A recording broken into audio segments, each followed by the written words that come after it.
Hey guys, welcome back. Today I'm going to be trimming up my tomato plants because they've grown a lot since I've planted them, and I need to put some type of mulch underneath them to keep the water in, retain moisture.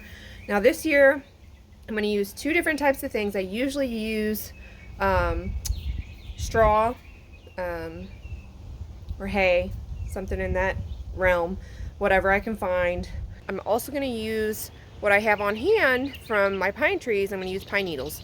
And pine needles are acidic, so I'm going to put them mostly around my tomatoes and stuff that needs the acidic properties of the pine needles. But I'm going to see, because it's free, I already have it in abundance for my trees, and see if one does better than the other, which will be a little experiment that we do, and I can tell you at the end of the season how they did. But I'm going to show you how I trim up my tomatoes first, because trimming them up does help them, especially in humid climates, and I live in a humid climate, and it helps keep disease down, and also brings up and takes the weight off the stem, because you want tomatoes, you don't want to grow leaves. So I'm going to show you what I do with my tomatoes first, and then we're going to put the mulch around them. Okay, so these I planted about a week ago, and I buried them all the way to their top leaves, and you see how much this has grown? It's huge now. See, now it has suckers and then sets of leaves going up, and you can see this one right here, this middle one, where it's in between the stem and the leaf. That is a sucker. Those all have to be plucked off, but I am going to cut these up really far and then put the mulch underneath it.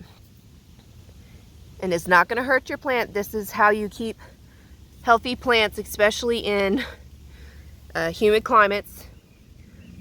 We're very humid. So what I'm going to do is I took some shears and I cleaned them with alcohol. Okay. Now I know none of these have diseases on them, not yet. So I know I'm not spreading anything. But if you had some that were diseased, you would need to clean it after each cut. After you cut the plant, every single one. After you cut that one plant, if you wanted to move the next, you need to clean them. But I don't have any diseases, so what I'm going to do, I don't know if you can see this, I'm just going to go right next to the base and cut it off, okay? And I'm going to go pretty far up, okay? Now I know it looks like I took a lot off this plant, but it's not going to hurt it, okay? You want it to go up. And now I don't cut off, if there's a sucker at the top that kind of looks like a sucker, it may not be a sucker, it might be the next leader.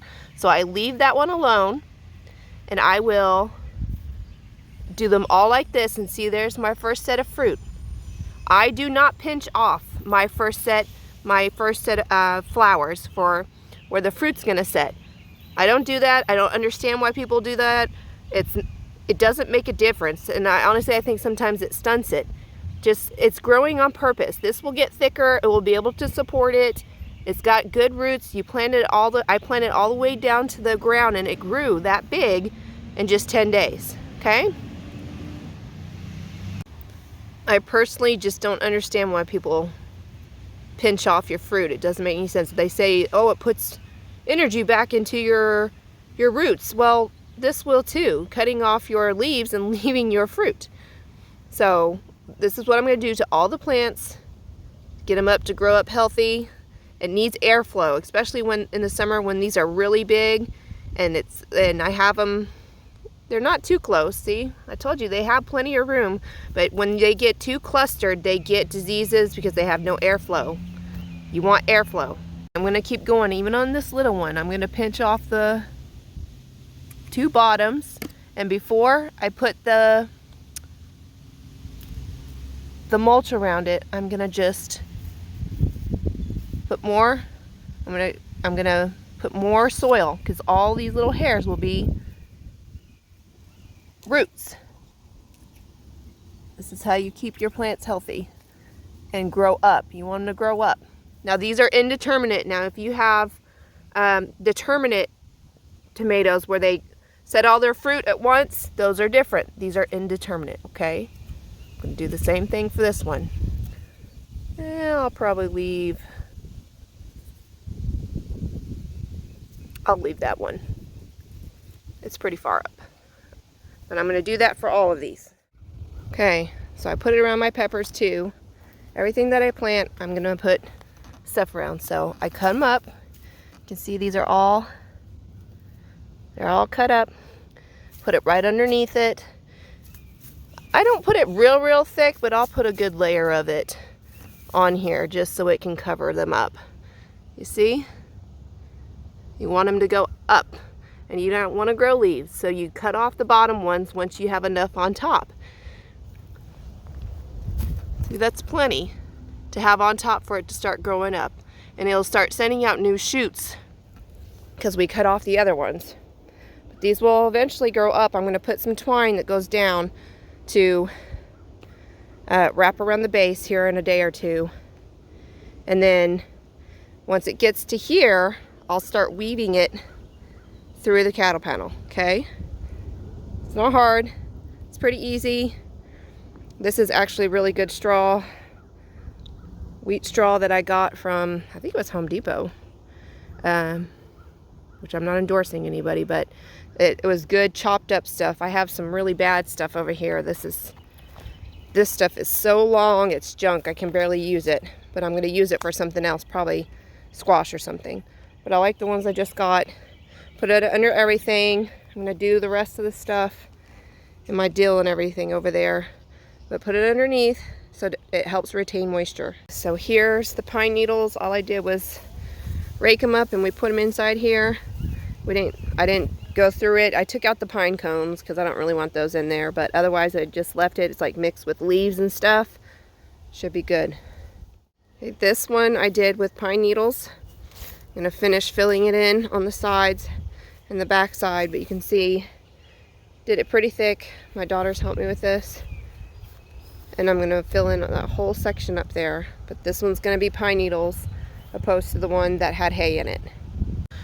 Alright, when you cut off all the lower leaves of your tomato plant, do not leave them underneath your tomatoes, because look, I found on some of my tomatoes, I know you can't really see it that well, there are aphids on the bottom. They're red and sometimes white. The red one's right there. See it above my fingernail? And then there's white ones. There's aphids that were on a bunch of these leaves, and I didn't leave them there. I'm going to treat my tomatoes with neem oil in a couple days. I'm not going to do it right now because I just stressed them out by cutting them, but don't leave your cuttings in your garden. Alright guys, here's the finished product. Now I mulched everything. Okay. I went around everything so it can retain moisture better. Went around all my dill, all my peppers, everything. Okay. Let's see, we'll go down here. Here's the pine needles. I just threw out the pine cones.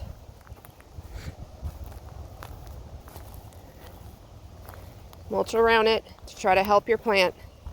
It does help them. Leaving it bare does not do anything for your plants. Even I do the pots too. I mulch in the pots. Peppers. The only one I didn't mulch is that bed because it's a wildflower bed and it's going to have a ton. It's having a ton of shoots come up. I don't need to mulch that, and those are beets. They're getting ready to come out, so we're not going to mulch that. Alright guys, it's muggy as all get out. It's hot, but I did get all the beds done. They either have the straw or the pine needles as a mulch. Give something, put something over your plants. Don't leave it bare, just bare ground. It dries out too fast, doesn't retain any moisture, and you're going to have to water more, and I hate watering more. It takes about an hour or two already to water my large garden, all my pots and everything, so I don't want to be watering any more than that. And when you get a tiny little rain, it doesn't really water them, so you have to watch out for that too. But I hope you guys like this video, and I'll see you next time. Bye. Remember my figgies that were half destroyed by the ambrosia beetle? They're coming back.